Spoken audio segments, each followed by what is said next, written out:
Hello, I'm Colin, And I'm Charlie. and welcome to C&C Talks' Season 2 highlights.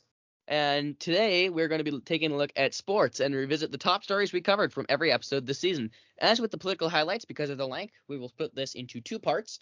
This part will be covering the first half of the season up to June 14th. Yeah, and part 2, that will cover the rest of the year. That'll come out tomorrow. And as with the political highlights, it's important to note that this does not cover every story from the first half of the year, but rather the story that we thought was most important every week in the world of sports, which should just give you a general review of the year in sports. And Charlie, let's talk about that first half of the year in sports. Yeah, we started the year by recapping the final weeks of the NFL season and the postseason as well. That included the absolutely awful injury to Damar Hamlin, the Bills' safety. We also discussed the conclusion of the college football season with Georgia absolutely blowing out TCU in the national championship. Then we moved on to basketball, covering the NBA All-Star Game and college basketball championship week, which led into March Madness, which certainly brought the madness. Yes, it did. There was some shocking results there, most notably Charlie Fairleigh Dickinson's upset of Purdue in the first round, a 16-1 upset. But following the conclusion of March Madness, we moved straight into the MLB season, the NBA playoffs, and the Stanley Cup playoffs. We talked about the NFL draft, which, Charlie, we predicted better than just about any expert. But we finished the first half of season 2 of C&C Talks by continuing to follow the NBA playoffs, which led to a Nuggets championship and a remarkable run to the finals by the Heat. Yeah, well, with that, let's revisit each of these moments from an absolutely wild year of sports to see what our thoughts were and just how they were covered. Week 17 of the NFL, we had a very scary injury to Bills safety Damar Hamlin. He completed an open field tackle on Bengals receiver T. Higgins before getting up for a few seconds before again then collapsing, which what we now know is cardiac arrest, and he is currently in the hospital in critical condition. Yeah, and I mean, obviously, our thoughts go out to Hamlin, just a completely scary injury, which caused the postponement of that Bills-Bengals game. And I mean, Charlie, I think it's completely the right decision. Like, how are you supposed to play when your teammate's literally going through a life or death incident? Yeah, but I also wanted to talk to you about the fact that this could keep happening. Of course, we've had the all the concussions that have happened this year, especially with quarterback Tua Tagovailoa from the Dolphins. But so is this bringing up a greater issue that the NFL has? I mean, I think that that's exactly it. I mean, this particular type of injury, it's not something I've ever seen in football before. It's something that, I mean, we've seen players in other sports have cardiac arrest incidents. It seems like just because it happened to one player doesn't necessarily make sport way more dangerous. But the fact that given just how many injuries in general there are to football players, it seems like something that should really be brought up. And frankly, it's kind of disgusting that this is the sport that America is addicted to, one where basically people are putting all of their safety on the line, right? Not a game goes by without a gazillion different injuries. And frankly, the NFL has shown that they don't really care. Yeah, especially with that disaster involving Tua Tagovailoa's first concussion, where they sent him back out again. It was the final week of the NFL season, week 18. But before we actually talk about the games, let's talk about Damar Hamlin, who, of course, has been in all of our thoughts for the last week since he collapsed on the field after hitting T. Higgins and underwent cardiac arrest, had to be resuscitated twice. It's actually surprisingly very, very good news with Damar Hamlin. He was able to move and talk. He's actually now been released from the hospital and has been flown back to Buffalo. So, I mean, I don't think that you should expect him to be playing football anytime soon, but still some very, very good news just in terms of his life. Yes, it's rather crazy to see his I don't want to say his comeback, but how well he's done considering what happened to him on Monday. It's really nice to see him begin his recovery process, and I think it's really good for the team as well. Agreed. But I And do I want to mean, talk. also just a shout out to all those medical staff. They just did a tremendous job, clearly. Yes, they did. And then about the Bills-Bengals game that was canceled. Do you think the NFL handled it right, or do you think they should have done something different? I mean, if this game was played in like week 5, then I'd try to reschedule it for later in the season. But just like it was not right to restart that game or continue that game within like a week or so. And really, that's all that they had before the playoffs. So I think that they did do the right thing, as difficult as that makes scheduling, especially given that the Bills and Bengals are both contenders, but just logistically fairly impossible. So I'm surprised I'm saying it, but the NFL did something good for once. Yeah, and then we had 2 big Saturday games. The Chiefs had a chance to clinch the #1 seed against the Raiders, and they did do that. The Raiders have just not had a good year. They signed Devontae Adams in the offseason. Everyone thought that was a big, though it was indeed a big splashy move to try to really regain some of the power that team used to have. But it just really didn't work, and now they're short on quarterbacks. They're going to need to look to the draft. So how can they improve?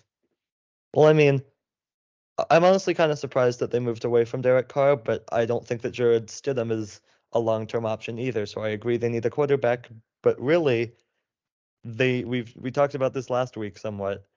They need to improve their defense. Yeah, they have one of the league's worst defenses. It just completely sucks, and honestly, I'm not sure why people, including me, just completely overlooked that aspect of their team when talking about them in the preseason. But their defense is bad. That's their best path towards getting better. Their other Saturday game was another big one. The Jaguars beat the Titans. They've clinched the AFC South. Charlie, that also means that you won your bet. I Congratulations. did indeed. Um, I am very lucky. yeah, we kind of went back and forth throughout the season as to whether you actually were going to win that.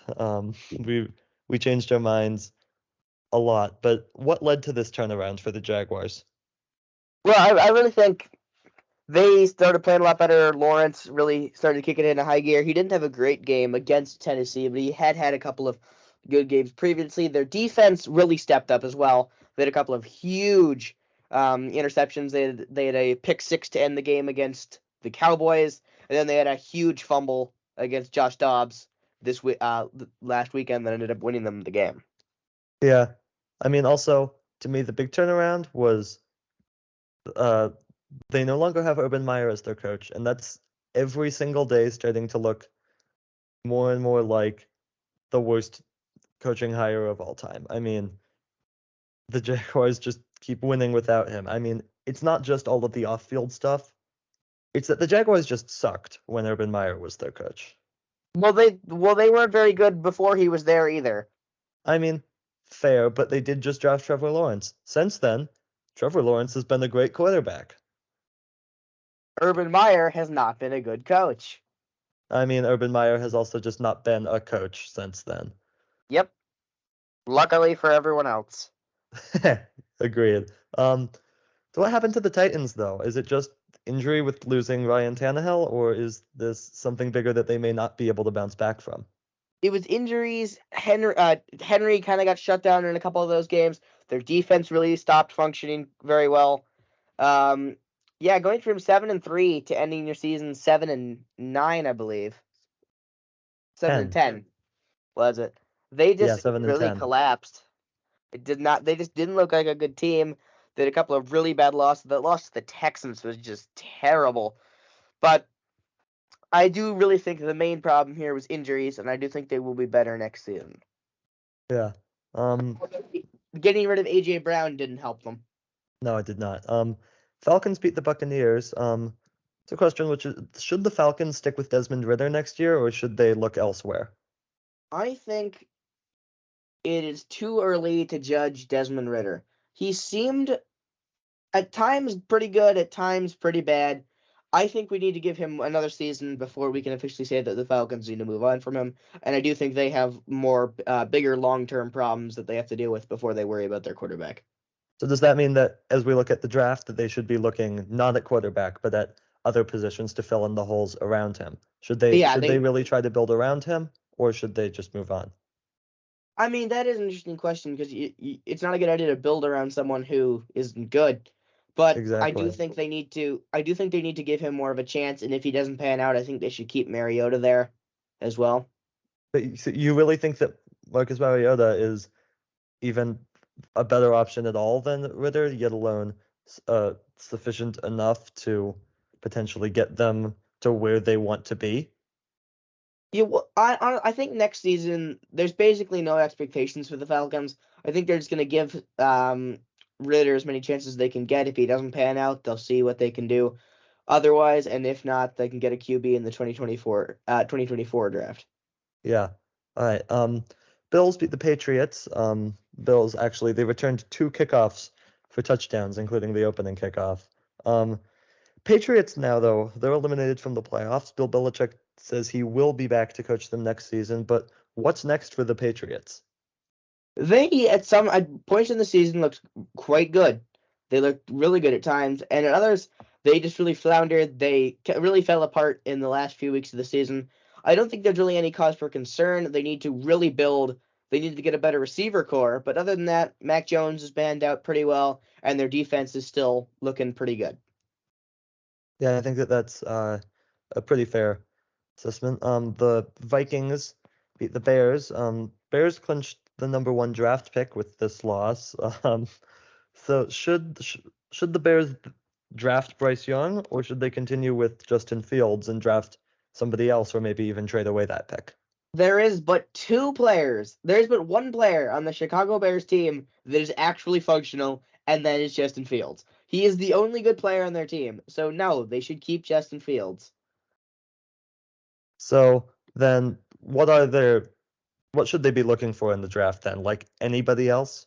I think, yeah, but really anything else. I think they could get some pretty good value picks or players if they using that pick because they're really in a rebuild mode. They need to rebuild their defense, rebuild their offense as well, and really build around Fields, who's become a pretty good quarterback. Yep. The Bengals, they beat the Ravens. Ravens still heading to the playoffs, but they've collapsed. Is there something more than just Lamar Jackson being injured that's hurting the Ravens? I don't think so. I do think they, as I just said with previously with the Bears, they do need to work on, or no, sorry, with the Patriots, they do need to work on their wide receiver core to complement Mark Andrews. But really, I think Lamar being injured was the only reason they didn't do as well as they were expected to. Yeah, it does bring up an interesting point though, which is that Lamar Jackson has missed significant time in the last 2 seasons that has really hurt the Ravens. And when he plays, he looks like his old MVP self. So the Ravens have a decision to make this offseason, which is should they move on from him? I don't know. It is possible that they can get a good draft pick for him, but I do think they should just keep going with him. I don't know if he still has his option left or if that expired or what's going on there, but I do think they need to pick up an extension at least for, at minimum, another 2-year extension. All right. Now the Texans in maybe they beat the Colts in maybe the only game of the year that they didn't actually want to win. They may have lost their chance to draft Bryce Young. But they also after the game they fired their head coach Lovie Smith. Charlie, was this the right decision? That's a tough one because they did fire him. Well, they had a terrible season. But admittedly, who on that team has any quality whatsoever and has any star power? No one. Maybe Dameon Pierce a few years from now, but that's it. They have no one. They absolutely need to rebuild, and I think they're going to start doing that. But I don't think this was a good idea. What do you think? Yeah, no, Charlie, I think that it was completely the wrong decision to fire Smith. I mean, and on top of that, this is kind of their thing. They hire a black head coach, and they give him nothing around him, and then they fire him at the end of the season when naturally the team's terrible. Their general manager is still there. Why? They're terrible.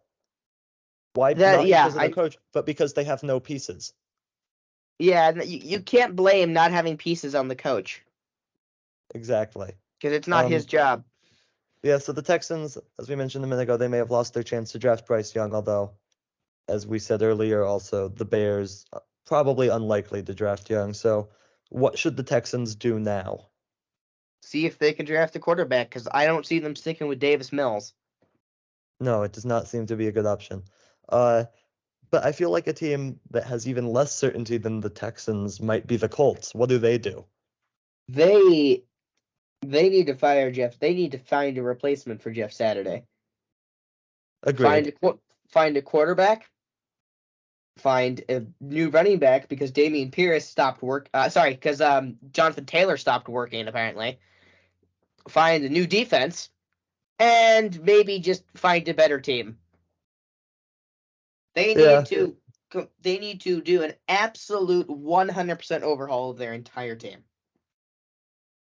Yeah, I mean, this does not look like a team that will come close anytime soon to contention, which is honestly kind of shocking given that it wasn't that long ago, just a year ago, when they almost made the playoffs. In fact, they missed the playoffs because they lost to the Jacksonville Jaguars. Jacksonville. Dolphins beat the Jets. Dolphins clinch a playoff spot, but what should the Jets do about quarterback going forward? Because Zach Wilson's not the answer. Joe Flacco's sure as heck not the answer.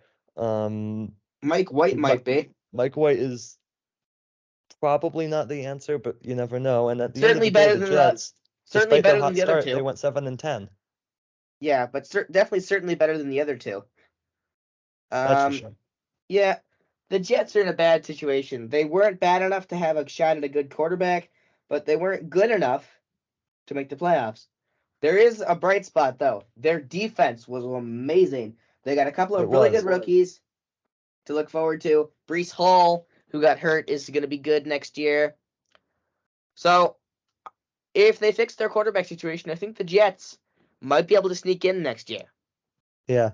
No, it was definitely, I would argue, at least a step forward for the Jets, even though it wasn't much of one. 7-10 is pretty good for the New York Jets, Charlie.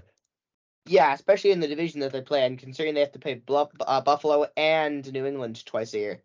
Exactly. I mean, well, the Panthers beat the Saints. What's the plan for either of these teams? Is there one? I don't even know anymore for most of these teams.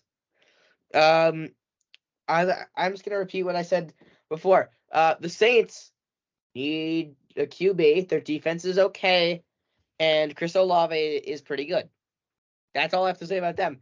The Panthers. There's rumors about Brady maybe going and when Sean Payton coming back.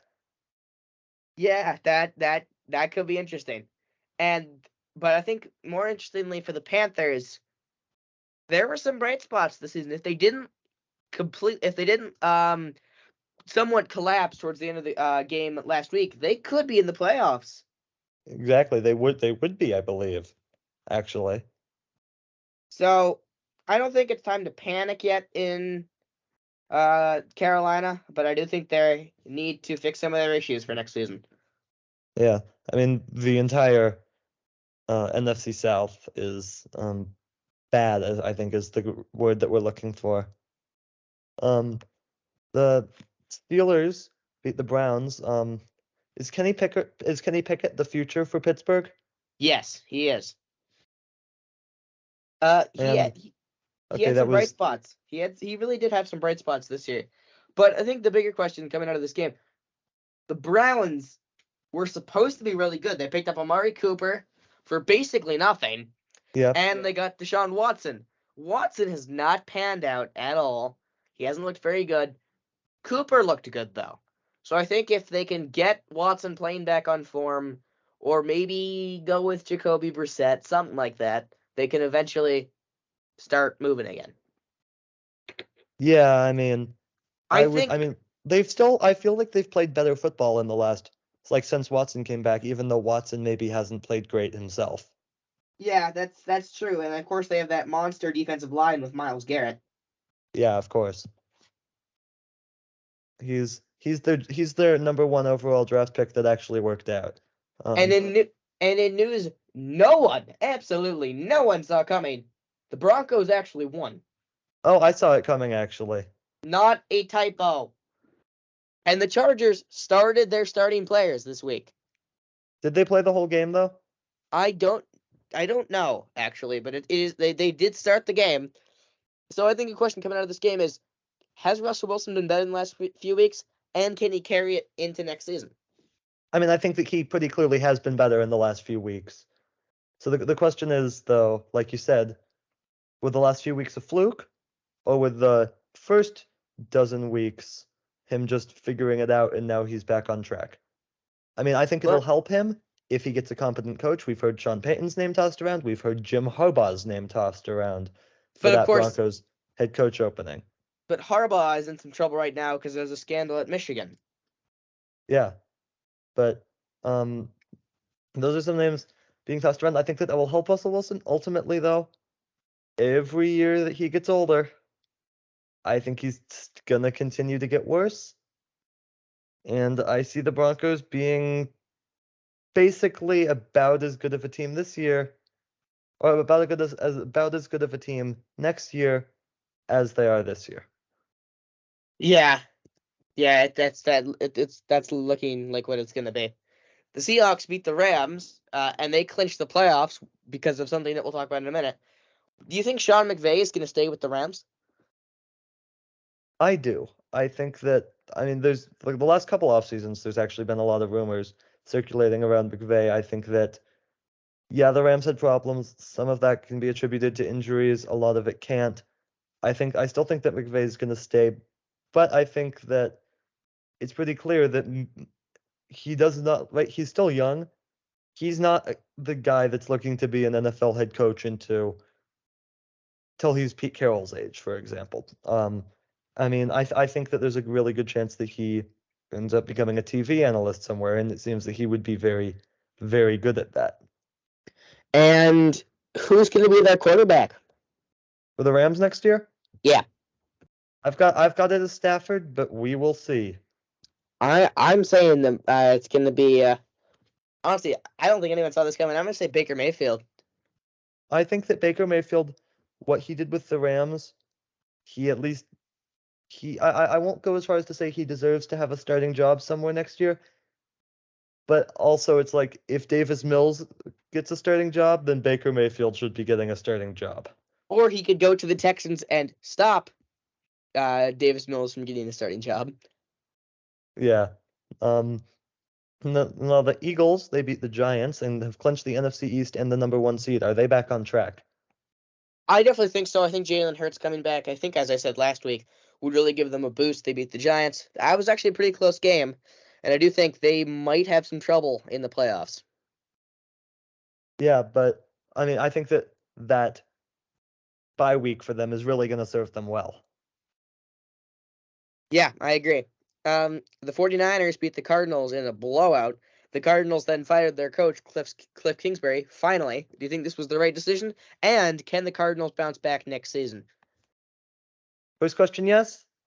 Second question, no. Cliff Kingsbury's a problem. He's not the only problem. Kyler Murray's somewhat of a problem. I think that he's just not the right fit. But Cliff Kingsbury definitely needed to go. Yep. The Cowboys had a really bad loss to the Commanders. How concerning is this, do you think, for the Cowboys going into the playoffs? Really concerning. They're going to play the Buccaneers. We'll get to the playoff games in a minute, but they're going to lose to the Buccaneers. Because it's the Cowboys in the playoffs, and that's just kind of what happens. And I will not be taking any further questions about that at this time.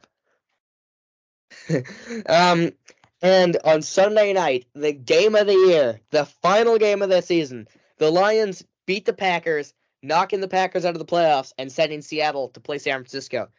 Just talk about this, Charlie. I know you want to. I'll speak for as long as you want on this. What did I tell you guys? I told you they weren't going to do it. I told you that they were going to get run off their own field by the Detroit Lions. Hey, I was right. Packers fans, it's done. Rodgers might be done. Honestly, I think for your team, it would probably be better if he was done. Start Jordan Love next season. See if he can get back on track. See you next year, Packers. Yeah, it's a really interesting point that you brought up about Aaron Rodgers. Do you think that he has played his last game? I don't see him going anywhere else. He's said as much Sunday night, but do you think that he will be back next year? He might be. And I think the bigger question though is, do the Packers want him back? I mean, I don't know, but I also get the feeling that if Aaron Rodgers says, I'm coming back, then the Packers will just be like, okay, sure. But I mean, the reason that they didn't make the playoffs was because of him. Well, and also because of what's his name? Quay Walker. Quay Walker, there you go. Well, yes, but stuff like that happens all the time. There's injuries. Players are out for a play. You can't just Players decide to get ejected by punching the trainer. But you can't just chuck something up on 3rd and 10 that is nowhere near your receiver whatsoever and have it get intercepted and that be your last pass of the game and maybe of your career. If that's the last pass of his career, man. The NCAA football championship, with Georgia destroying TCU. It's back-to-back titles for Georgia. So is Georgia the new standard for college football? Have they replaced Alabama? I mean, yeah, it was definitely Alabama and it was Clemson, right? Yeah. Those were kind of the two standards. I'd say Alabama and then maybe Clemson slightly behind. Yeah, it's now Georgia, and especially, I mean, Alabama. It's not like Alabama's been bad the last couple of years. Alabama this year still won, I believe, 11 games, including a bowl game. Yeah, and they almost made it as well. And Clemson, I believe, winning also 11 games, I believe, not winning a bowl game, but they did win the ACC championship. Of course, the Clemson's playing in a much weaker conference. Yes, but Georgia, I mean, come on, they just went 15-0 against what is clearly the best conference in college football. Right? They beat teams like Tennessee. They going on to the playoffs. They beat Ohio State and TCU. It had some other big wins in the regular season. They probably shouldn't have beaten Ohio State. Ohio State probably not, but they were still at the very least put in a position where they could win that game by the missed kick by Ohio State's kicker. Yeah, and I think the key to Georgia's success is mostly down to Stetson Bennett. He's been amazing for them. So is he among the greatest college football players ever? I mean, it's hard to say anything else. It really is just difficult to say anything else when he's 4-0 in college football playoff games over the last 2 seasons. I believe he won Offensive Player of the Game in all of those. I would not be surprised if he did. And, I mean, as we've seen the end of his college career and some major questions as to his future, whether he'll actually be able to be successful in the NFL, I do believe that he had one of the best careers in college. And we will see where he ends up. Yeah, I think he's projected right now to go somewhere in the 3rd or 4th round of the draft. We shall see. There's a lot of teams that could use a quarterback in the NFL right now. Of course, some big names at the top of the draft, such as C.J. Stroud and Bryce Young. Some other names as well. NFL divisional weekend this past weekend for great games. And Charlie, I must say, this was no 2022 divisional weekend. No, but it wasn't bad. And also, I went 1 for 4 on my picks, but oh well. The Chiefs had a great game against the Jaguars, although Patrick Mahomes got injured, so I don't really know how well he's going to play if he's still injured against Cincinnati, which we'll get to pretty soon. But yeah, I think he is expected to play, but who knows how well he'll play. I think the bigger story is Jacksonville. What a season they had from going 1-15 and then 4-13, I believe it was, to winning 9 games and making it to the divisional round. I think Trevor Lawrence and Doug Peterson may be the future in the AFC. Yeah, I think so, right? They're only going to get better. That's a young team. And I mean, honestly though, the AFC's, like we've said before, it's stacked. There's some teams that still have some things to figure out before they can make that next jump into actually being able to contend for a Super Bowl, but there's some good teams out there. But meanwhile, the Chiefs, though, Charlie, it's going to be the 5th straight AFC championship that will be played not just by the Chiefs, but with the Chiefs as the home team. That's insane. When has that ever happened before for one team? I don't think it has. But the other I'm question not sure it is, even happened in the Brady era in how New England. how many times have they made it to the Super Bowl? I mean, twice, right? Well, but it could be 3 times this weekend. It could be, but it probably won't be. I think since he's gonna do it again. We'll get to that in a minute. But the Eagles, they beat the Giants. Do you feel better now about the Eagles after that strong performance and Hurts back and maybe healthy? Yes, I think I now trust the Eagles a lot more. I think what a game San Francisco, Philadelphia is going to be this weekend. Yeah. But meanwhile, the Giants, another team that had a strong season, They put well up 7 overperformed points. expectations. Yes, is, they put up is Brian 7 Dable coach points. of the year? Maybe. I think Doug Peterson gets there just ahead of him, but it's close. There's a lot of good choices this year. Let's not forget about people like Pete Carroll. Yeah, or Kyle Shanahan as well with Brock Purdy. With Brock Purdy, yeah, what an amazing job he's done. There's some good candidates. The Bengals, they beat the Bills. What are your thoughts on this one? Oh, Buffalo just looked terrible in that game. And yet again, they lose in the divisional round. No coin toss needed. Yeah, I want to talk more about the Bills than the Bengals. Right? Nick Wright of Fox Sports, First Things First in the Nick Wright show. I generally don't agree with most of what he says, and I think most of what he says is just to stir up chaos. But he's right here. Buffalo was the preseason favorites, but I feel like they're farther away from winning a Super Bowl than they were when they lost last year in the playoffs. Right? I disagree. They're I mean, sure, they're a great regular season team. I mean, also the Bills struggled against the Dolphins at home with Skylar Thompson starting. They have not performed in the playoffs. They've only added pieces over the last couple of years, and they're still not there. They can't beat the other elite teams in the AFC. Colin, if you look at the fourth quarter of that game, if you went to the Bills' defensive depth chart and you look at their secondary, you'll know why they lost.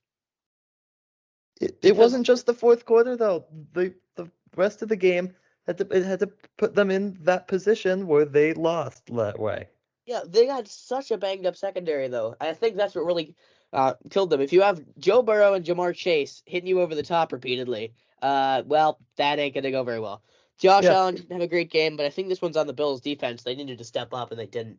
Yeah, and I mean also though, like it's not just that the Bills lost. Like if they had lost, sure, it's another elite team in the AFC. They got kind of crushed. Let's just be honest. They lost by 17, correct? I think it was 14, but it might have been 17. But either way, just a terrible look, and they have some serious questions to answer this offseason, in my opinion. Yeah, it was 17. It was 27-10. All right. Now the 49ers beat the Cowboys. They'll advance to the championship game. Before we dig in on the Cowboys, because we're going to do that. It sounds like Jimmy Garoppolo might be available next week, and if not next week, then in the Super Bowl week. But is he even worth starting? Start Brock Purdy. Start Rookie of the Year Brock Purdy. I don't think he's Rookie of the Year. I won't go that far. He hasn't played enough. For me, it's Purdy. Purdy has been not. It's not like Purdy. It's not like they've had success in spite of Brock Purdy, right? Or Brock Purdy's just been there but hasn't really changed anything. No, Brock Purdy has played really well. He really has, especially in the games where Christian McCaffrey hasn't been able to really get going till the second half. He kept it close. He did. As for the other team, who it's not even worth really saying their name because they're irrelevant, and after today, I don't want to hear anybody talk about them until September. How about them Cowboys? How about them Cowboys, Charlie? Well, Prescott failed again in the playoffs. Who's surprised? Absolutely no one. Why did they start? Is anyone surprised that they put Ezekiel Elliott at center? Yes, everyone. Because why would you do that? Charlie, I'd like to think that was Ezekiel Elliott's last snap as a Cowboy. How unfortunate would that be? Also, what are you doing on the last play? It's the same thing as last year. Actually, what are you doing? Prescott's having flashbacks again. You have 5 seconds, and you throw a short yardage play when you have, I think it was 8 receivers lined up. Yeah, also, Prescott did not read the field very well in that game. There was a throw to, I believe, it was a throw down the middle. I don't remember who it was to, but it was broken up by Warner in a great play. But if you look at it, they actually had a guy completely wide open that Prescott just completely missed. But that could have been a touchdown. That could have changed the course of the game. NFL championship weekend with the Eagles beating the 49ers and the Chiefs beating the Bengals. Let's get your thoughts, Charlie, on both of those games. We'll start with the Eagles and the 49ers. Yikes, San Francisco's quarterback room is a hospital. Yeah, that's bad. They had to throw concrete arm Purdy out there, which did not work. He looked to be in some pain, and of course now we know he's out for 6 months at least. So what do you think, though, that means for their quarterback competition next year? Because I doubt that Jimmy Garoppolo will be back, but you've got Trey Lance. Who's injured. You've got Brock Purdy. I mean, they should both be healthy by the time training camp starts. We'll see. Very stupid solution. Get Tom Brady. I mean, I don't think it's that stupid. I think it's a very real possibility. But here's the question. Do you trust... let's say Purdy is still a little bit injured. Would you rather play Brady or would you play Trey Lance? I'd rather play Brady. I mean, it's Tom Brady. 6 months older, still Tom Brady. Wait, here's the thing, Charlie, in this conception. The Buccaneers were bad this year. They had Mike Evans. Yeah, no, Tom Brady was not bad. Chris Godwin. Tom Brady played... Okay, and the 49ers have Deebo Samuel and George Kittle. Yes. And Christian McCaffrey. Yeah, I'm aware. Tom Brady played bad with the weapons he had.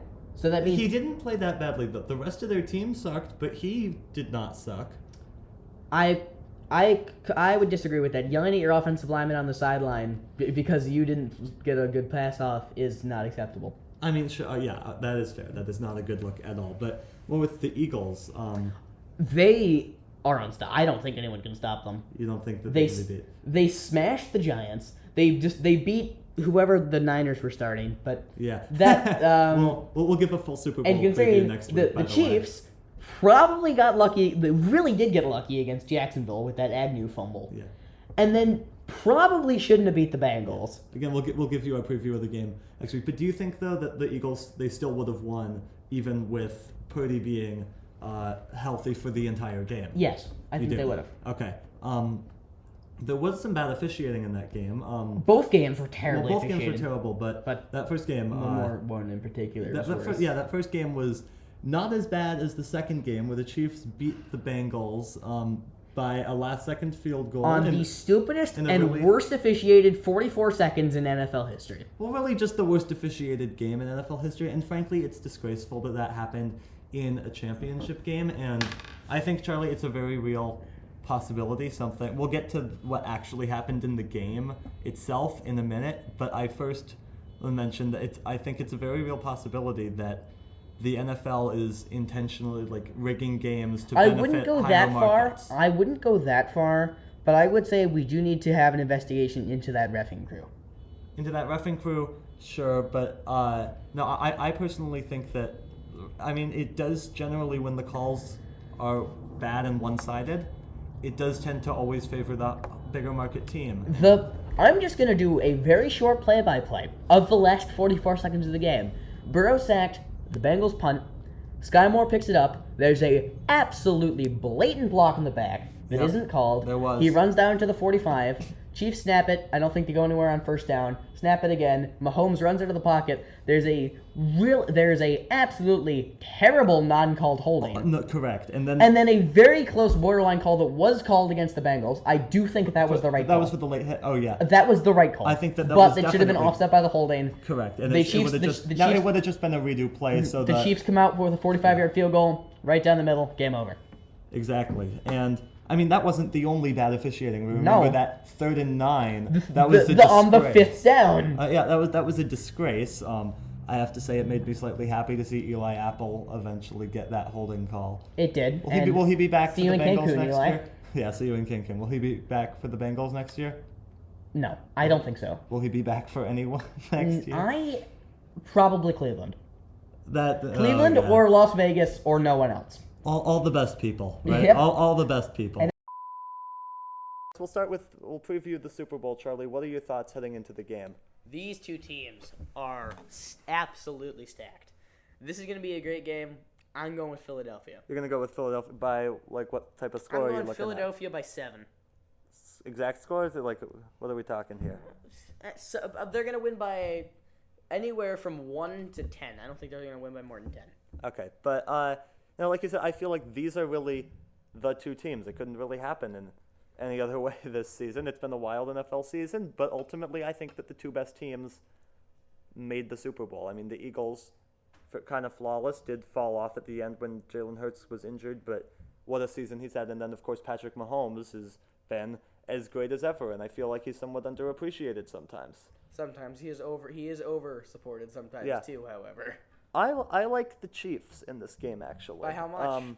I think it'll be a really tight game. I'm gonna have Mahomes leading a game-winning drive with 30 seconds left on the clock. We'll call it 27-24.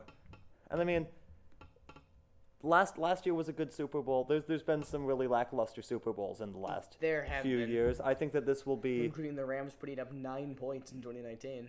I think it was less than that, actually. I think they put up 3, but I might be wrong. You're right. They did. I think they put up 3, but either way, I think that this will be a really good Super Bowl to cap off the 2022 NFL season.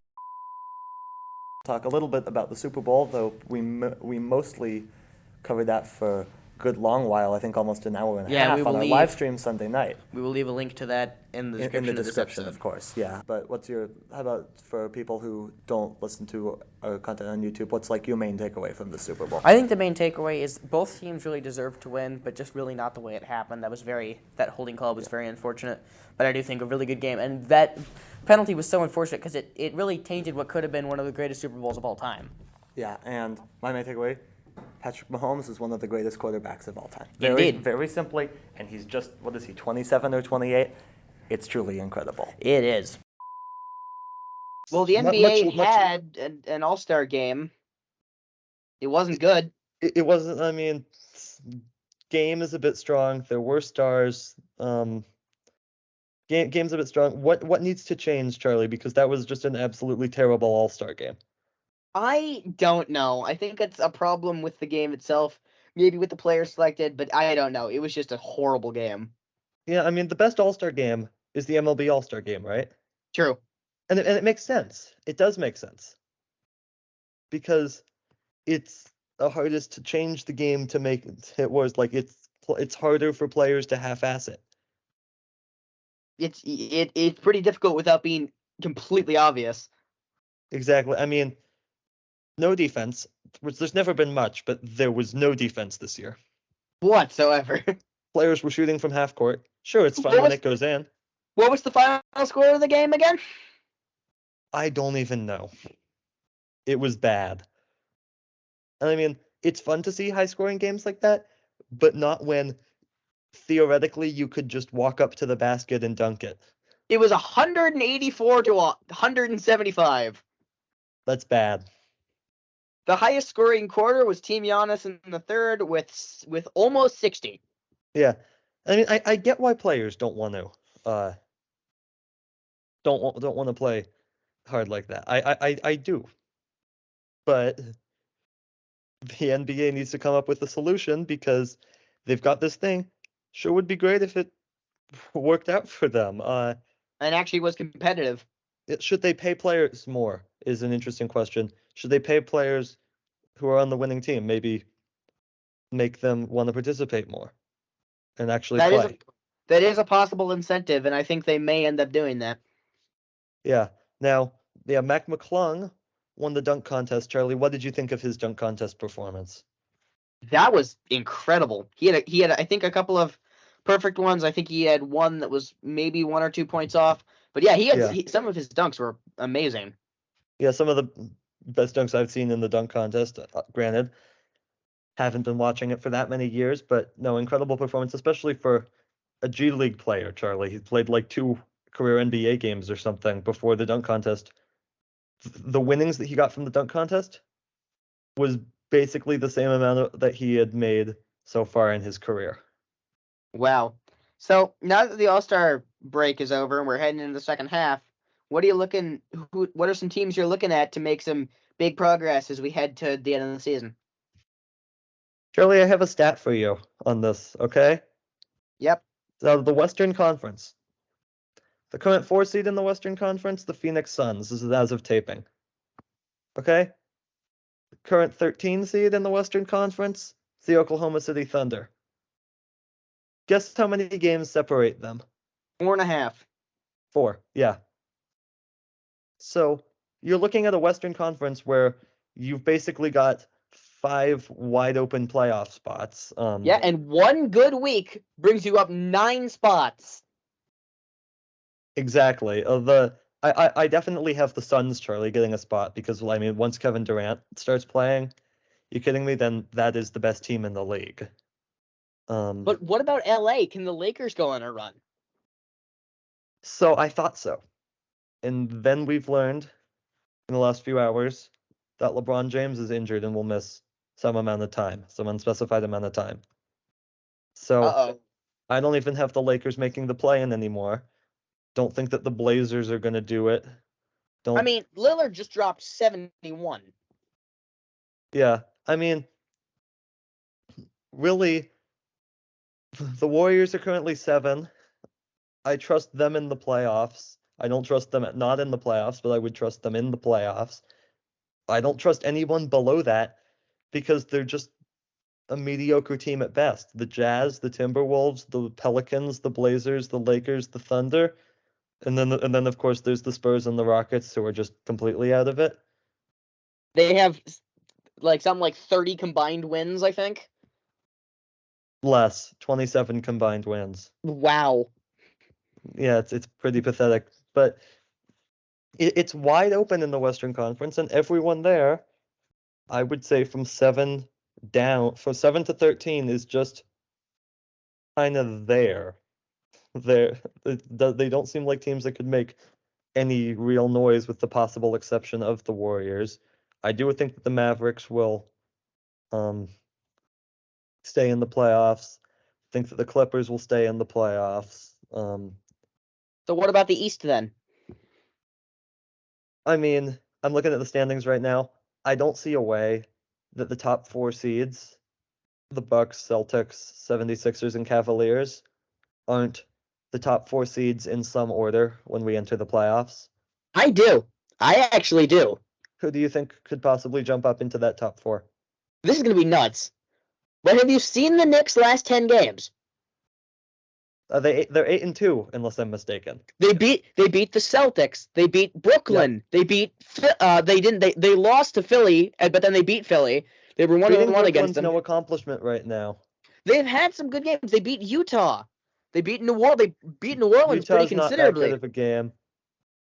But they're winning these games. No, it's a good point. They are winning these games. This is a better team than I'll admit I thought. I did not have high hopes for the Knicks at the beginning of the season. I thought that their off-season strategy was a disaster. But yeah, and looking at the rest of their schedule, they have some couple of pretty easy games. They play Indiana twice. They play Washington. They play Houston, Orlando. Those are all Charlotte. Those are all super winnable games. Yeah, no, they are. Especially with Charlotte now, LaMelo Ball fractured ankle. Yeah. But looking below the Knicks, Charlie, I mean that's as clear of a top 5 as you're gonna get. Who else goes to the playoffs? The Nets are next. The Nets are going nowhere. The Nets have completely destroyed themselves. Maybe the Heat could go somewhere. On paper, they have a decent team, but they really haven't gotten going this year. They feel a lot like the Warriors in that regard. The Hawks feel very mediocre, as do the Raptors, and the Wizards. Don't get me started on anyone below that. Chicago's a mess. So is Indiana. The Magic are bad again. The Hornets just can't have a good season ever, and the Pistons are the Pistons. Yeah. The Pistons are on the Victor Wembanyama train. Yep. Looks like it. As are probably the Hornets, Pacers, and Magic, and maybe even the Bulls. I don't think Chicago, but maybe. But what's Chicago's plan right now? They've got what? They've got nothing. Lose games, get draft pick better. Exactly. Chicago's upcoming schedule is actually not bad. They play Toronto and Detroit, then Phoenix, that's tough. Then Indiana, Denver's also tough, then Houston. So there's a chance for them to get back into the play-in. But then what? At best they make it out of the play-in and get first rounded, I feel like. So who do you have making the finals if they were to happen now then? Who you got? Don't make me say anything against the Warriors, Charlie. You think they're gonna make it again? No, but I said I don't want you to make me say that. Okay, good. I was seeing if you would. I got I'm gonna go Phoenix and Philly. Yeah, Milwaukee's really hot right now. They're actually 10-0. In the last actually they're 14-0 in the last 14 games. Is that sustainable though? I mean, I don't know. They have a really, really good team. They do. I'm gonna go Milwaukee, and you know what? We're gonna do a rematch of the finals from a couple years ago. Milwaukee against Phoenix, and Milwaukee's gonna win again, and Kevin Durant is still not gonna win a ring without Steph Curry. See, I say Philly for one reason. Because they're gonna lose 4 championships in a row now. Would it be if they lost the NBA Finals? 5? It's a lot. Yeah, it's just perpetual. They're just gonna have that happen forever. They might. Let's talk a little bit about college basketball, Charlie, because this is Champ Week, where 32 bids will be sealed to the NCAA tournament through conference championships in both the men's bracket and the women's bracket, and it was a pretty exciting week. It was. Some of the bids that have already been sealed in the Northeastern Conference, Farley Dickinson, they sealed a bid for the first time since 2019. The Ohio Valley Conference is a big one because Morehead State got shockingly eliminated. The Southeast Missouri State, who just had an absolutely insane win over Tennessee Tech. Tennessee Tech thought that they had hit a buzzer beater 3 to win the game, but their foot was on the line, tied the game, sent it to overtime. Just an incredible game. As I feel like college basketball, Charlie, it's just incredible. Yeah, the amount of clutch plays. I feel like every time that the last second 3 gets put up, like it's going in. It's not like it's gonna miss. And I would say another great game that I would say it was just based on the teams who were playing. I was going to say the winner was going to be pretty obvious, but that's South Carolina finishing undefeated. What a season in the they've women's had tournament. so far. Yes, yeah. South Carolina just I believe 32-0 now. Yes, it's going to go 32-0. in as the 1 seed into the women's tournament with a chance to go 38-0. Obviously going to be the favorites, but some other men's tournament finals in the Big South Conference. UNC Asheville won there. Drake won the Missouri Valley Conference, and Kennesaw State won the Atlantic Sun Conference. Charlie, Kennesaw State 3 years ago won 1 game. Now they're going to the NCAA tournament. Impressive. That is an impressive turnaround. Now in the women's bracket, the Tennessee Tech they did win the Ohio Valley Conference. Chattanooga won the Southern Conference. St. Louis won the Atlantic 10 Conference, and another insane game and the win over UMass. The Virginia Tech won the ACC. Really impressive season they have. As we mentioned, South Carolina won the SEC. Iowa, winners of the Big Ten. Washington State, shockingly, Charlie, winning the Pac-12. As a 7 seed. As a 7 seed. Washington State had to beat Utah, Colorado, and UCLA to win the Pac-12 championship. And Stanford also went out. Really, a lot of top teams suffered pretty bad losses in their conference tournaments, such as Maryland, LSU, Indiana, and Stanford. So a bunch more conference tournaments coming up. about these conference tournaments.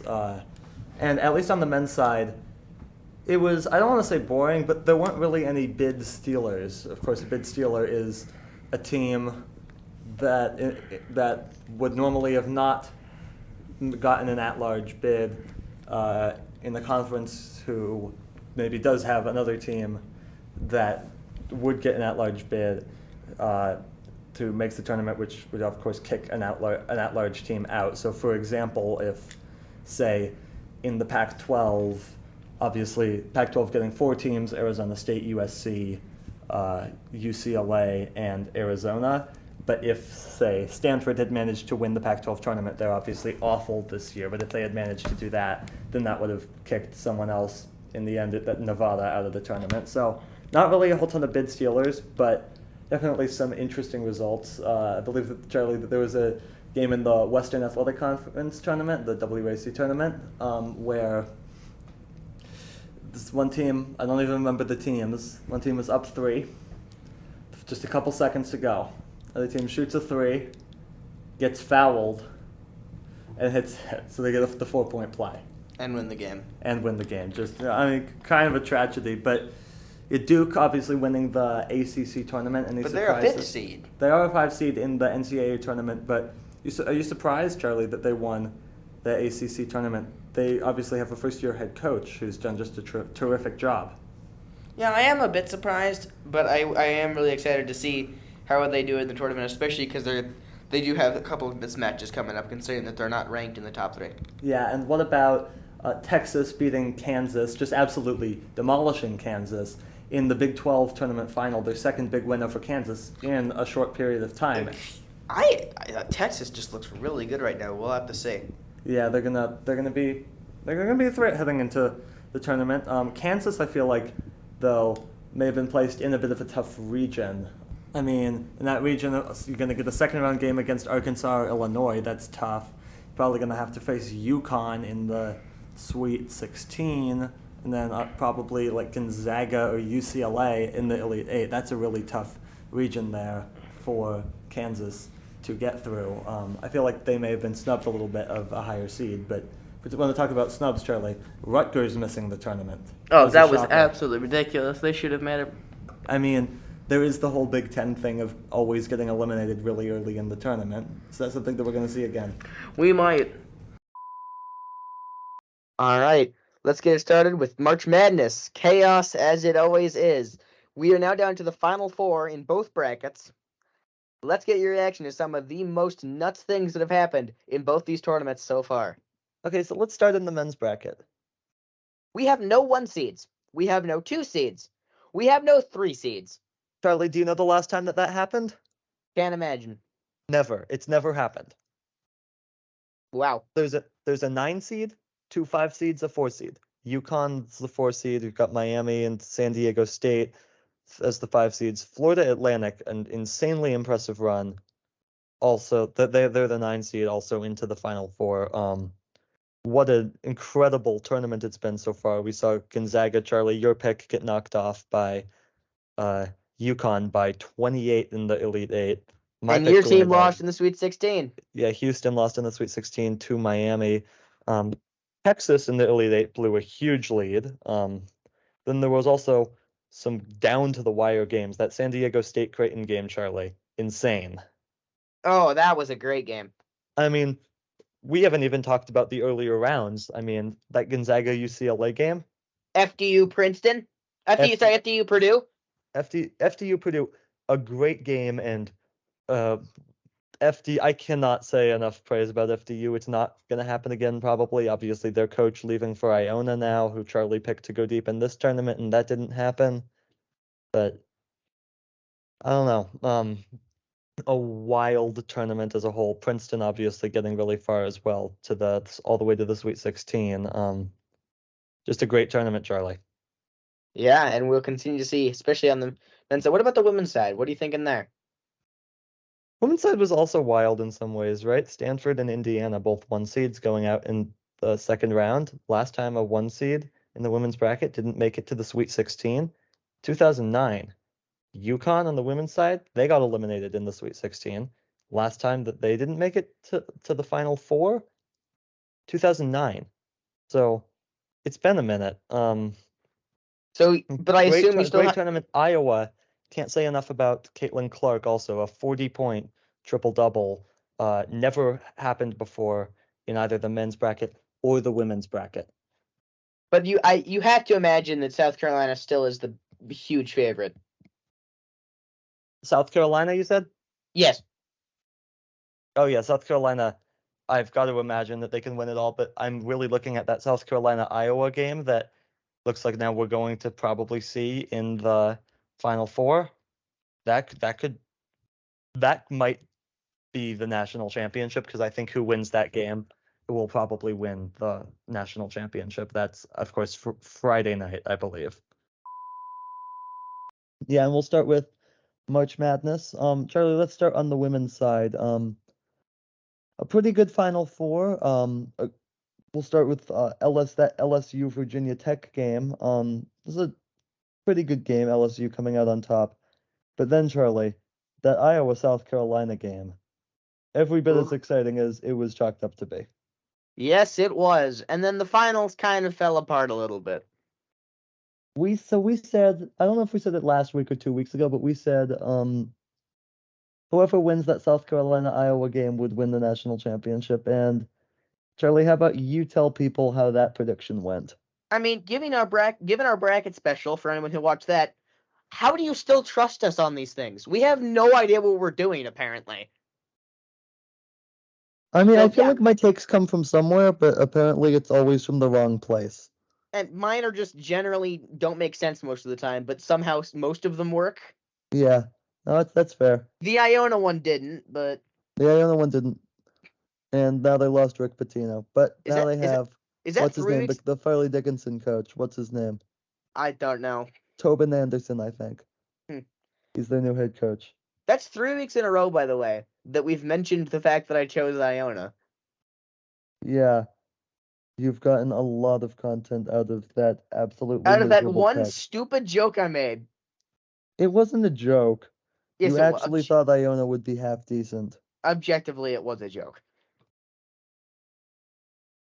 Let's move on now to the men's side, which, again, great Final Four, and then a pretty disappointing final.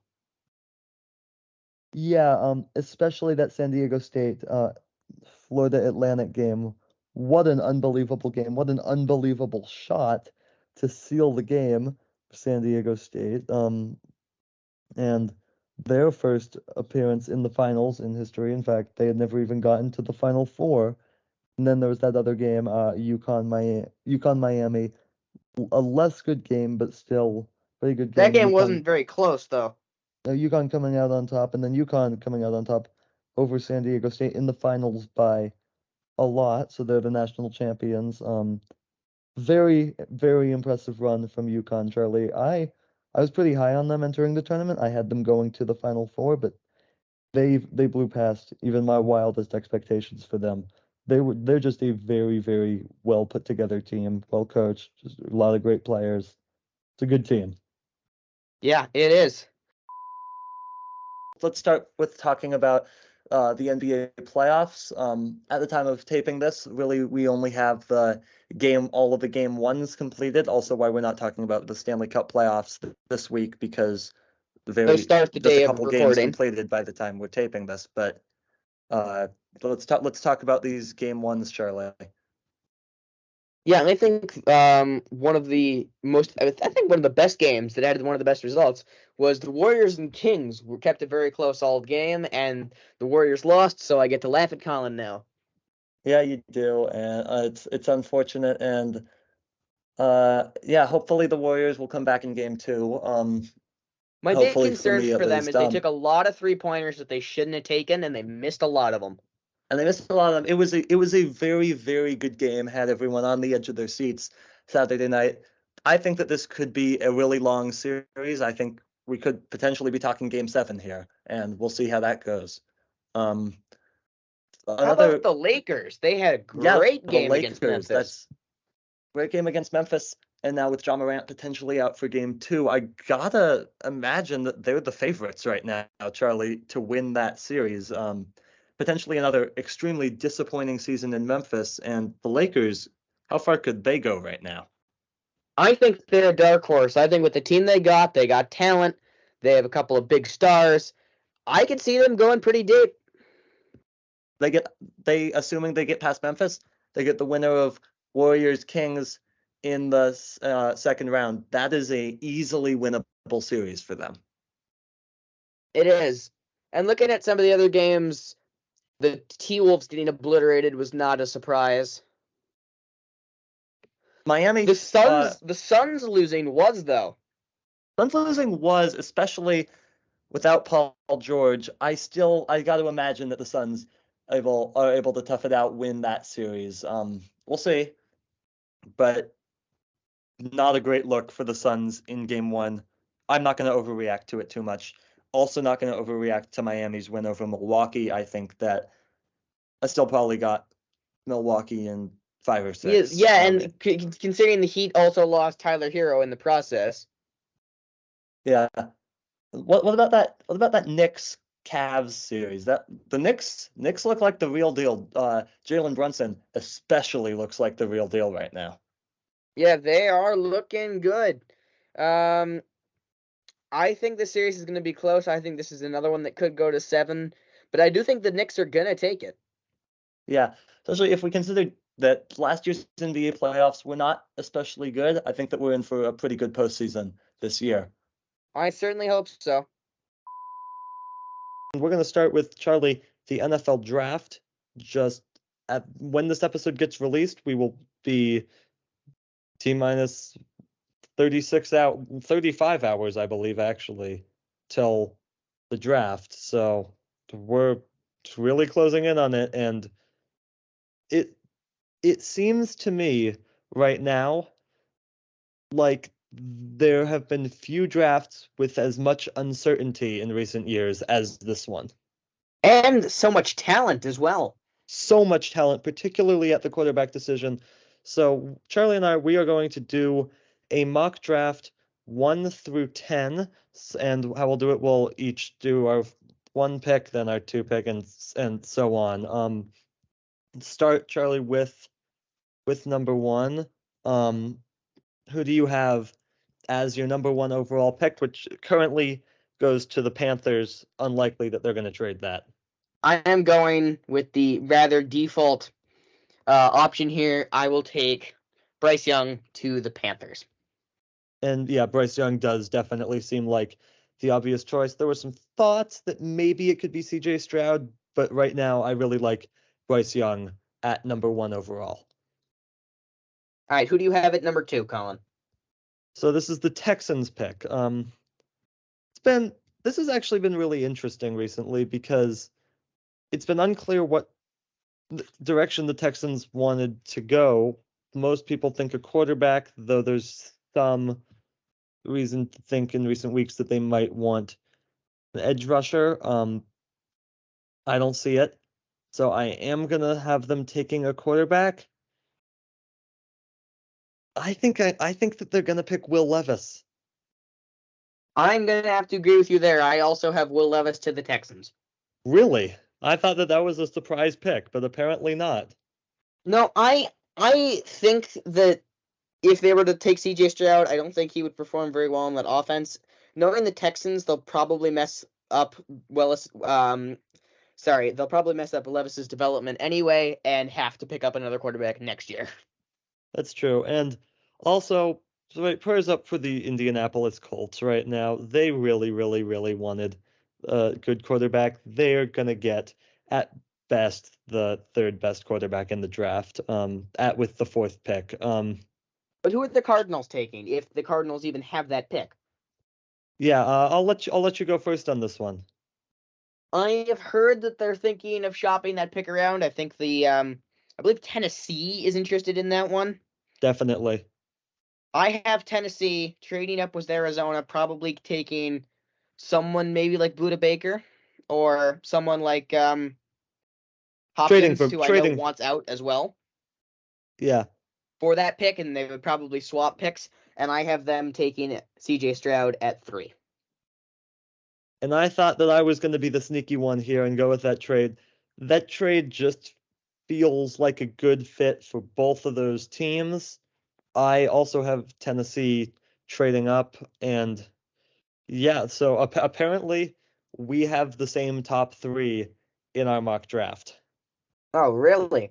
This is apparently really boring because we have no difference of opinion whatsoever. CJ Stroud got going to Tennessee, and a shocker, I guess. This was not going as planned. All right, number 4, I imagine we're thinking the same thing on this. Yeah, you're going first on this one. Yeah, I got Anthony Richardson here. To the Colts? To the Colts, yeah. I don't think that they're going to trade that pick. And I think that they actually really like Anthony Richardson. I definitely do too. I think it's just a pretty good fit. I agree with you. I agree with you. I think Anthony Richardson. First 4 picks are all going to be quarterbacks. Yeah, all right. I think it's yeah, so next is Seattle.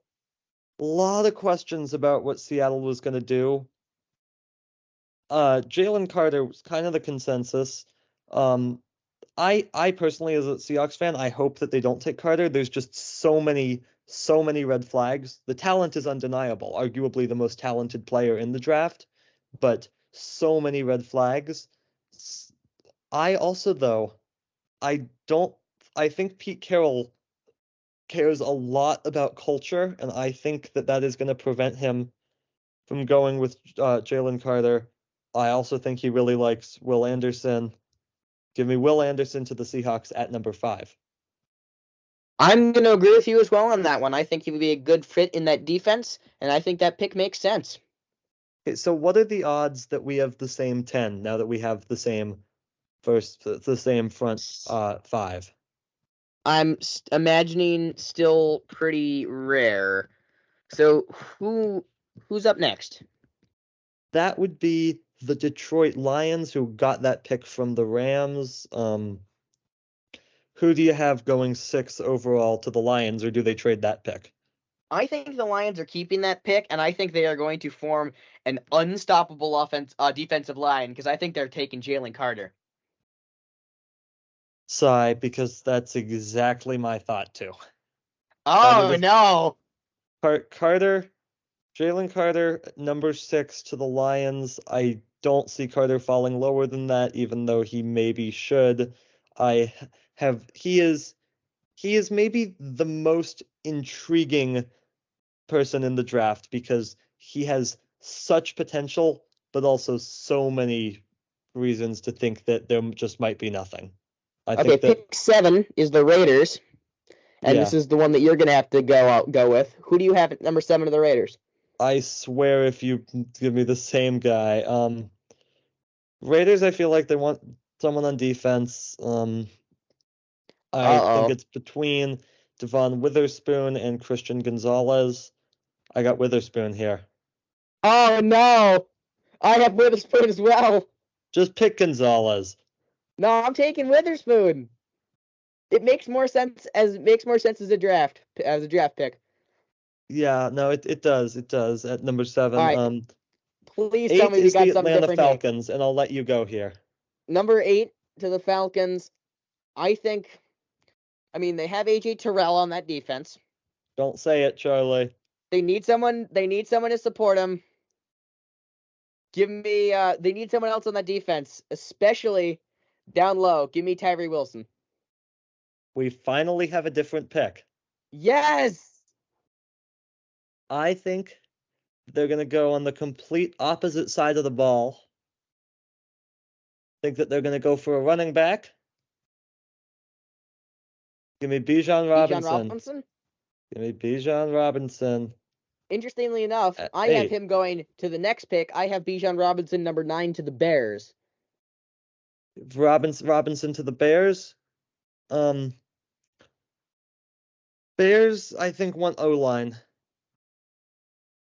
Bears, I'm gonna go with I think that they're gonna pick Paris Johnson Jr. at number 9. Paris Johnson Jr. to the Bears. Finally, for the Eagles, this is difficult because they're stacked. They are. Now, the two things that they don't need O-line, and they don't need D-line. Look at what they have. looking at what's available, I can't pronounce the second half of his last game. Give me Jackson Smith and Jigba. I think that's how you pronounce his name. It's an interesting pick. I think actually though, they are gonna go D-line. 10th pick of the draft. And here's the thing about this guy. He could go top 2 or top 3. But I have Tyree Wilson going 10 to the Philadelphia Eagles. See, my only concern with that is they already have a really big D-line, and they already have some guys that really haven't gotten too much playing time. I think they drafted someone in the first round last year that was a defensive lineman. Yeah, that's true, but they have another pick in the first round, remember? That is true, they do. Right, 2 first-round picks for the Eagles. I think that they'll be fine in terms of that. Not worried there. All right, let's move on now to. You want to do the NBA playoffs first? Just a sec. Do the Broncos have a first-round pick? I believe that they don't. I thought that they got Miami's pick, not the one they had to forfeit, the one that came from the 49ers, which came from somewhere else. Or is that a second round pick? I am currently checking. When's the Broncos' No, they earliest don't. pick? They don't. What? They don't. Oh, Denver wait. It's with the Saints now, actually. Yeah. Yeah, they traded it. Yeah, they traded to the Saints. Interesting. And we're going to start with the NFL draft on this. Bryce Young, Charlie, going number 1 as expected to the Carolina Panthers. What's your reaction on this? Yeah, this is not really a surprise. I do think he was the best quarterback available in the draft. Smart move by the Carolina Panthers. The question is now, looking forward, even 5-10 years into the future, how much did they overspend on Bryce Young? There's not a question on if they did. They did. It's just how much did they overspend? Yeah, that trade with the Bears, they gave up a lot. The Texans, meanwhile, had just an insane draft at the top, drafting C.J. Stroud, the Ohio State quarterback, number 2 overall, then making a trade with the Cardinals to go get Will Anderson Jr. at number 3 overall. So back-to-back picks, a couple of top players, Charlie. Yeah, this was very unexpected. We expected maybe the Titans to try to trade up for that pick. I heard some other names bounced around, but Texans, very surprising move. This really helps them for the future. I still don't see them doing anything in the next 1 or 2 years, but it is very good for the future of that organization. Yeah. What are some other teams that you really liked their drafts? I feel like the Eagles have got to be one of them. The Eagles nailed their draft. I think that they very likely had the best draft, and one of the best teams in the league gets even stronger. Can anyone in the NFC beat them at this point? Can anyone in the league beat them at this point? Kansas City, that's really it. Maybe. I mean, I feel like Jalen Carter, still a red flag. We'll see where it goes. I think it's very telling that the top 8 teams all passed on him, but he was the most talented player in the draft. We'll see if he is actually able to live up to the hype. Yeah, there's a lot of questions surrounding him. A lot of people were suggesting that he'd maybe go at number 5 to Seattle. That did, of course, not happen. And speaking of Seattle, what a draft they had as well. Yeah, that's another great draft. Did not do the expected thing.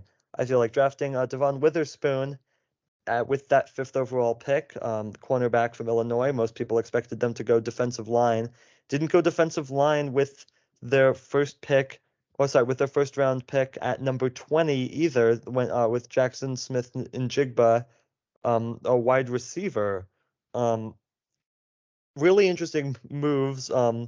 They did later in the draft address the defensive line and linebacker situation that is problematic for the Seahawks, as well as grabbing another offensive guard, a couple more running backs, a couple other players to fill out their roster. But Charlie, let's first talk about their secondary. Is this the best secondary in the league? Yes, there's no question. if healthy, of course, right? Because Jamal Adams obviously has injury concerns. But you're looking at safeties of Jamal Adams and Quandre Diggs, cornerbacks of Devon Witherspoon and Tariq Woolen, and then a nickelback of Kobe Bryant.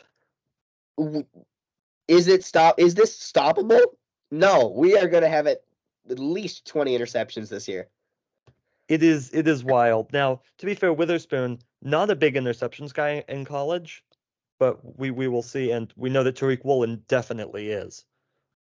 He certainly is. Should have won Jamal Rookie of the Adams Year not as well. either. He's not what you would expect from a safety, but because he is often getting sacks. Yeah, certainly. But something that I will say that is interesting is we've talked about some teams that have nailed their draft. Who had a confusing draft to you? You mentioned the Falcons, which I actually disagree with. You didn't think that they should draft Bijan Robinson. I had them picking Bijan Robinson. I think it was a good pick. I don't. I think that he is a very good player, but they did not address their concerns, which they really needed to do. They don't really have too much of a defense. Their offense, besides their run game, has been horrendous, and now they have no one for Desmond Ridder to throw to. Fair enough. I also think who had a confusing draft was the Arizona Cardinals. Trading down, then getting an offensive lineman when they probably could have traded down further, if they had wanted to. Really interesting draft from them, getting Paris Johnson Jr. Bad though? I don't know. I think that they might be the worst team in the league right now. Yeah, I think another contender for that is Tampa. They didn't really address their issues, and they have Baker Mayfield. Yeah, Baker Mayfield, not great. Charlie, a couple more points here. Anthony Richardson going to the Colts at number 4. Tyree Wilson going to the Raiders at number 7. Darnell White going to the Bears at number 10. That's the rest of the top 10 that we have not yet discussed. Will Levis, though, falling all the way to the second round to the Tennessee Titans. Seems that the Titans have just completely lost faith in Malik Willis, and it doesn't seem like they think that Tannehill is an option either. But really interesting to see Levis fall that far. Yeah, it is also rather funny when you realize that Trevor Lawrence is the longest-standing quarterback in that division. Yeah, in fact, all the others are going to be new this year, unless I'm mistaken. Yeah, although considering the fact that I believe that Will Levis is actually older than Trevor Lawrence is. That might be true. One final point on the draft, Charlie, is that we did last week a mock draft, just top 10. We did. Both of us got more top 10 picks, correct? Then Mel Kiper Jr. of ESPN got total first round picks correct. 1. Yeah, he got 1 right. That was Bryce Young. So, congrats to us, I guess. Congrats, you picked the obvious number 1 pick, and then you couldn't get any other ones. Start with the NBA playoffs. Let's start in the East, Charlie. Let's start with that Knicks series against. Yeah, I would define this entire playoffs as confusing. What is going on? I can't tell which teams are good and which teams are pretending. Yeah, what Miami is doing is really impressive, just knocking off the Bucks, and now up 3-1 as of this taping on the New York Knicks, who have had a tremendous season. Just a great run, and I mean, playoff Jimmy is a thing. Playoff Jimmy is very much a thing. He indeed is. It is also interesting to see in the West that Suns Nuggets series over the weekend did not go how many people expected. A lot of people actually figured that the series could be over at this point, but the series indeed tied at 2, and mostly driven by Kevin Durant and Devin Booker. But the question is, can they keep this performance going? Yes, I do believe so. I do think that the Suns have put themselves in a great position to win this series, to make it to the NBA Finals, potentially win the Finals. They are a very, very good team. They'll get Chris Paul back at some point, for better or worse. And Ayton Feels like maybe he's given up on the team a little bit again. I think it was maybe a mistake to re-sign him, but Durant and Booker are very much carrying that team right now. Oh, they absolutely are. And then the other question happens actually in the same series. What is going on with Jokic? Should he have been suspended for what happened in Game 4? Oh, absolutely not. He ended up getting, I believe, a $25,000 fine. But let's be clear right now. If that was any other fan besides the owner of the Suns, the fan would have been ejected, and there would have been no punishment on Jokic at all. Ejected for what reason? For grabbing onto the ball and not giving it back. Yeah, I can see that. For those who are unaware, the ball went out of bounds late in the second quarter. The Suns owner picked it up. Jokic comes over. The owner won't give the ball up, and then Jokic ends up pushing him with an elbow. Yes. What are your thoughts on that 76ers Celtics series that now tied at 2 games apiece? Confusion. Is James Harden good? Is he not good? Maybe. Where's Embiid? What on earth happened to the Celtics in the few games that I've seen from them? Which was Game 1 and Game 4? Yeah, no, it's been weird. And by the way, Embiid winning the MVP award. We'll talk more about awards in a couple weeks once they're all finalized, including the all rookie team, all defense team, all NBA, all that stuff. We'll talk about that in a couple weeks once it's all finalized. Yeah, we and will. Then finally, Charlie, that Lakers Warriors series. I just really hope the Lakers win. Why? To spite you, Colin. Of course you do. As we're taping this, Warriors up 9 over the Lakers. I have them up 8. You have them up 8. Okay, they're up 9 to me. If they blow it, I'll be very disappointed. Warriors looking to even up the series at 2 games apiece. I think though this series kind of what we expected. Some days AD showed up, some days he didn't. 2 games apiece after 4 games in the series feels also about what we expected. Would you say so, Charlie? Yeah, but the question to me is, does it matter? Is it really whoever comes out of the East wins? No, I have it whoever wins that Denver-Phoenix series. I think that they'll win the title. It's weird. As I said at the beginning, I can't tell who's functional and who isn't. It's just confusing. This is such a weird playoffs. No, you're absolutely right. That is. Yeah, and we're going to start with the NBA playoffs, and I know that Charlie has something that he'd like to say to me to talk about the results, but before I let him do that, Charlie, don't get too excited because you root for the Hornets. I do. I like them for some reason. All right, you're free to roast me now, even though I don't see why I'm deserving of being roasted. Man, okay, I'll tell you. Because my team, I know is bad, and I expect them to be bad. Your dynasty is over, Colin. Your team is finally going to collapse, and it's about time. We finally get to see some other teams come out of the West. Thank you. Finally. Like the Lakers and the Suns? Yeah, like the Lakers and the Suns. We just saw that a couple years ago. One of them was in a weird pandemic bubble that really was weird and didn't make a lot of sense, and the other one was a genuinely good team that had an opportunity to do really well. Once. Yeah, okay. 1 year. Okay. Can I speak on the Warriors real quick? Go ahead. There are a total of exactly 5 people on this year's Warriors team who should 100% be on the roster next year. That's Steph Curry, Andrew Wiggins, Draymond Green, Kevon Looney, and Gary Payton II. That's it. Klay Thompson, would I like him back? Sure, but you shouldn't guarantee it. He was awful in the postseason. He had a decent regular season, was absolutely atrocious in the postseason. Jordan Poole should probably not be on this team next year. If they want any hope of actually keeping their championship window open, they need to they need to improve the supporting cast. The starters are fine for the most part. you have to improve the starting cast. Yes, they do. More All right, NBA news now. Let's talk about Phoenix. Let's do it. Phoenix did eventually lose to Denver, as many people did expect. That They series didn't just lose, Charlie. They got annihilated. It was 2022 all over again. It was. And, interesting enough, Kevin Durant still hasn't won a championship without the Warriors.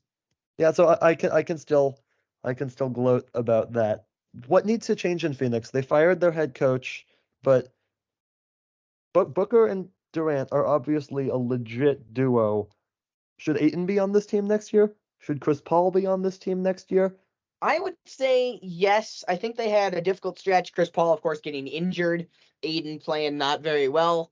But I do think they deserve to be on this team. And I think the key for them moving forward is they gave a lot of depth and a lot of quality players away in the Durant trade.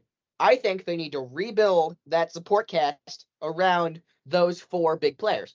Yeah, I mean, you bring up an interesting point because they had 4 stars, frankly. That's what it is. They had 4 legit stars. And then absolutely nothing else. Yeah, and then no one else. Like, where was the supporting talent? It didn't exist. It's been 2 years in a row that Ayton seems to have completely given up on the team in the postseason. I'm looking to move on from him if I'm the Suns and maybe trade him for some role players. You could potentially trade him for some depth. I could see that working. Who wants him? Yeah, that's the question. This is why we need to bring this Supersonics back. Let's go. Let's do it. Come on, NBA. It is long past time. It is long past time. Moving on to the Eastern Conference, the Knicks and the Heat, Charlie. Man, I'm sorry, New York. You deserve better. That series was a disaster. It is really, really, really hard to win 1 playoff game, let alone 4, when Jalen Brunson is your only good player. And that is not a knock on Jalen Brunson in any way. He has been awesome all year. I am very high on what he did this year and what he can do next year. That is a knock on everybody else, especially Julius Randle. Oh, what a horrible series he had. A disaster. Now, the Heat. Charlie, talk about the Heat. I have them going to the finals. You have them beating Boston. I do. It's what this team has done. I don't think anyone in the NBA except for Nikola Jokic can stop Jimmy Butler. What Jimmy Butler has done this postseason is something special.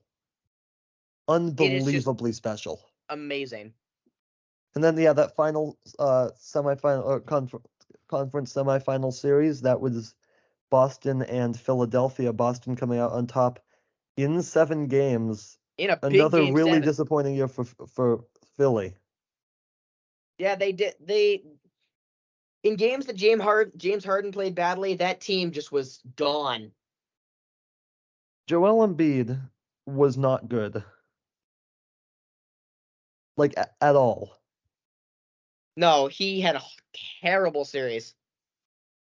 He is now the only MVP in NBA history to never make the conference finals. Wow. Yeah. That's unbelievable. So what needs to change for them? Is it really just Embiid playing better in the postseason? Because we don't know if Harden's going to be there next year. We don't know if Doc Rivers, their coach, is going to be there next year, and we don't know if he should be. I think that they have the exact same problem as the Suns do. Not enough supporting talent? They have 2 really good players and nothing else. Yeah, that's basically also what Embiid said in his post-game press conference. Did you like him saying that, though? It feels like he was deflecting the blame. Yeah, I do feel like he was a little bit. Yeah, just another really bad season for Phil. This has not been a good year to be a Philadelphia sports fan. Well, to be fair, they've had 2 teams in championships. That's not bad, Charlie. Of which they lost both. I'd still rather that the Kraken. Well, we'll get to them in a minute. I'd still rather them have made the Stanley Cup Finals and lost it than them getting eliminated in the second round. Okay, but they're a brand new team. They did everything they could. Charlie, let's start with the NBA playoffs. Let's get into it. I believe last time we left off, we were discussing the end of the semifinal results, correct? Yes, and now we're discussing the end of the conference finals. Let's start in the Western Conference. As expected, Lakers. It was not close. Denver rolled over LA. None of the games were close. They're just superior. They are a very, very well put together team right now.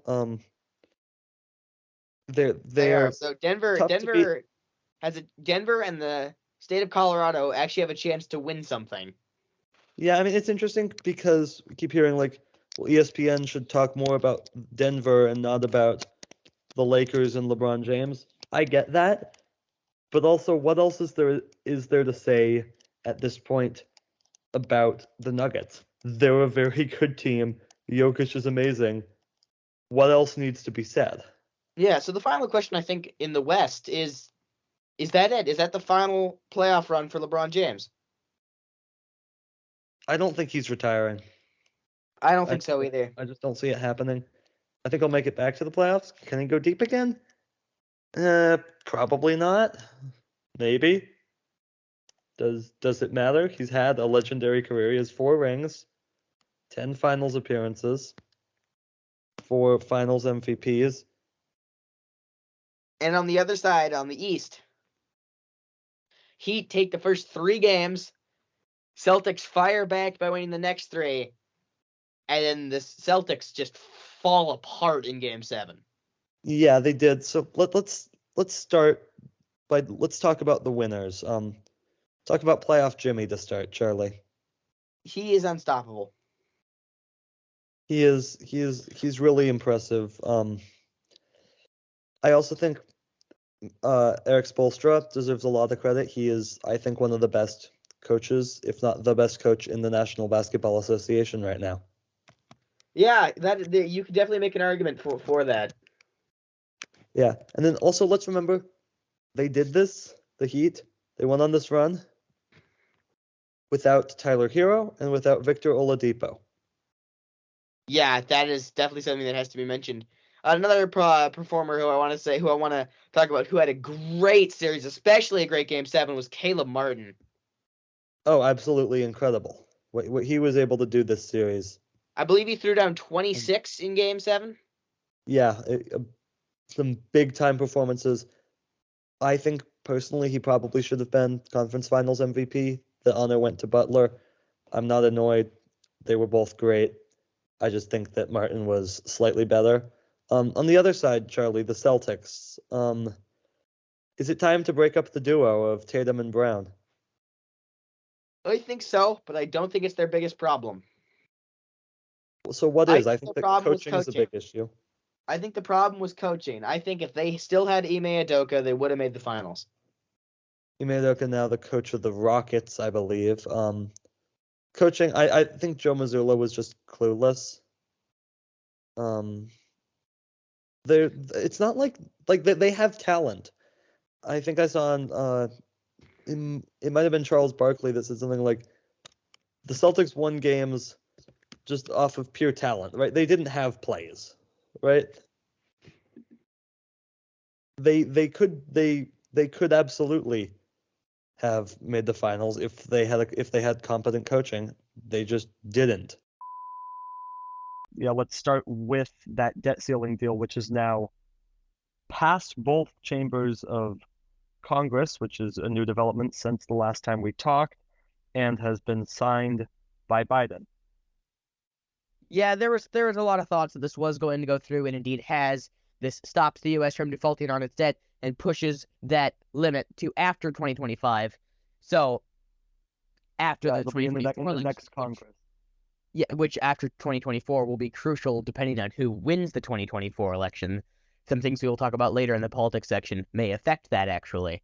But it is crucial this deal got done. It is good to see that we finally did get some compromise between McCarthy and Biden. It is interesting to see who got what. It is definitely easy to see that the Republicans could have definitely gotten more of what they asked for. But it is also to see that it is kind of a defeat for the Democrats that they had to give up anything at all to pass the debt ceiling bill.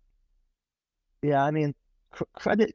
I'm actually shocked I'm saying this, but credit to Kevin McCarthy for actually being willing to come to the negotiating table and do something.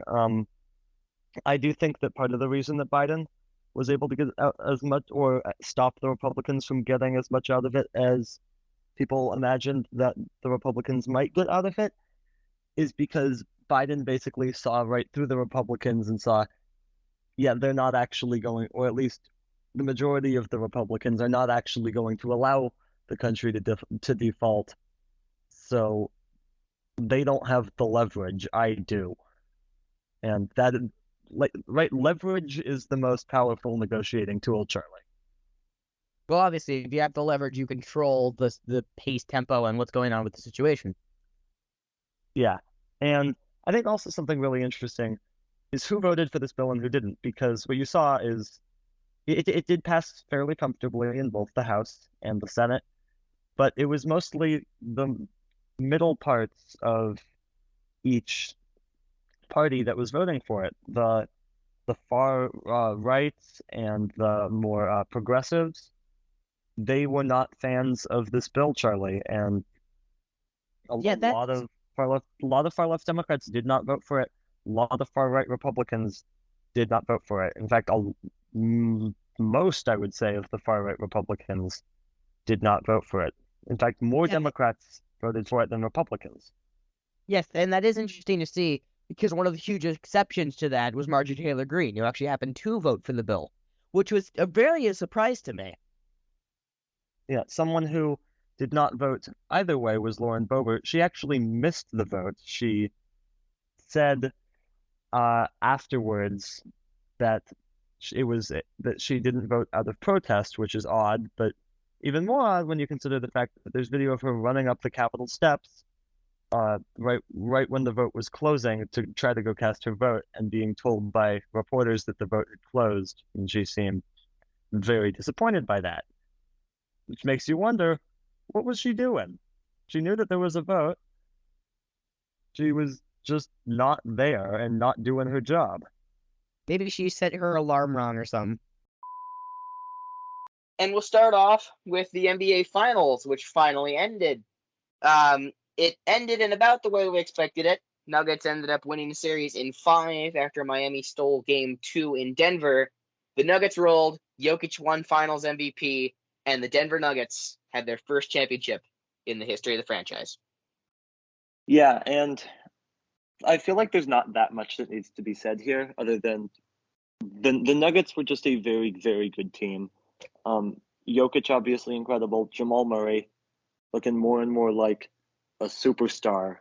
And then some really solid role players to go along with that with Michael Portis Jr. and Aaron Gordon, Kentavious Caldwell-Pope, Bruce Brown. So the question has to be asked then, is this a dynasty that is sustainable? You can't call it a dynasty, Charlie, when it's happened for a year. Yeah, but could it become one is what I'm asking. I mean, who's going to beat them next year? Today, who do we think is capable of beating them next year? Obviously, the offseason is going to be wild. I mean, I think if you give the Heat another chance and give them Hero back at full strength, I think they might have a chance, but they're the only team. Yeah, I don't think that the Celtics could do it. I don't think that the Bucks could have done it. Celtics can't do it. Milwaukee can't do it. No one out of the East can do it. The Warriors don't have it. Lakers can't. The Nuggets are, I think, the best team in the league by far, and they deserve to win the championship. That about does it for part 1 of our Sports in Review. Part 2 will be out same time tomorrow.